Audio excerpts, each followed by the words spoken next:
حياة المشاهير عبارة عن كذب وتشحط على العالم، وان احنا نصور للناس ان احنا حياتنا قمة بالرفاهية والكل يتمناها، وان احنا بنينا انفسنا بانفسنا، وان احنا سوينا انفسنا وما نعلن. احنا ننبشكم، لو ننبشكم عدل شنو انتو؟ ما نعرف ما خلف الكواليس. يعني انتو ترسمون صورة للناس ان حياتكم من اروع ما يكون، انما الواقع زفت. نفس واحدة سفلى طالعة تقول كل البنات يتمنون زوجي. لا، خاصية الجمع أنا ما أحبها بالكلام. كل البنات ما تنوبين عن الكل.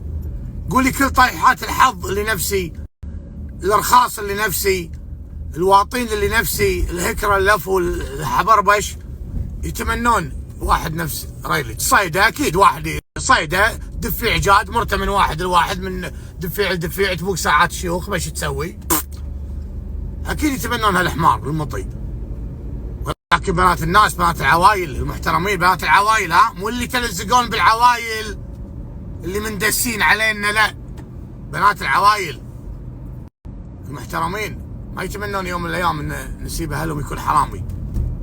ناس تفتخر بنسيبه اللي قالوا هذا نسيب فلان ومليون نعم نسيبه ونعم، لما تدش مكان هذا نسيب الحرامي راح، نسيب الحرامي لا. يعني عيشتكم حرام بحرام رذيله.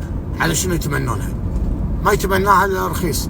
وعلى فكره ترى الديره صغيره، ندري انكم تلزقون، ترى كلنا عيال قريه وكل من عرف اخيه، ندري ان انتم بربع، فبلاش يعني تفشخر على الفاضي، لا تتنعلون. حلت الله عليكم يا عمي. بطلون لك هاللايفات يكذبوا على خلق الله، ولا يجيك اكاونت يحط لك خبر عن السفله، دافعت له 100 دينار قالت له حط الخبر عني انه انا سويت كذي وكذي وكذي وهذه كانت حياتي، ويقصون على العالم.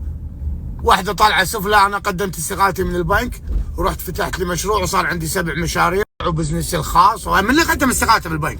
قسما بالله صادها مدير البنك مزوره، كان يساومها. تقدمين استقالتك وتفتحين لك كافيه اسمه ريلاكس وتطلعين عاد بزنس وغسيل ومع الشله الواطيه، ولا احولك بلعه العافيه؟ قالت لا قدم استقالتي. فتحت لها كافيه اسمه ريلاكس، جابت لها كم وحده واطيه يصيدون بالخرفان يطلبون من كافيهم، وقامت داشه مع ناس بس بالاسم، بس كذي ان انا ترى وياهم عشان ياخذون راحتهم بالغسيل. تقصون على العالم، توهمونهم بان الدنيا كذي وايد سهله.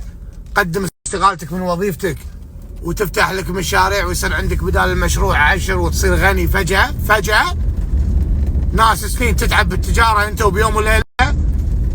لا، انتوا واطين حياتكم واطية، عيشوها بروحكم، لا تجرون خلق الله معاكم لعنة الله عليكم، واحد انت والاخر.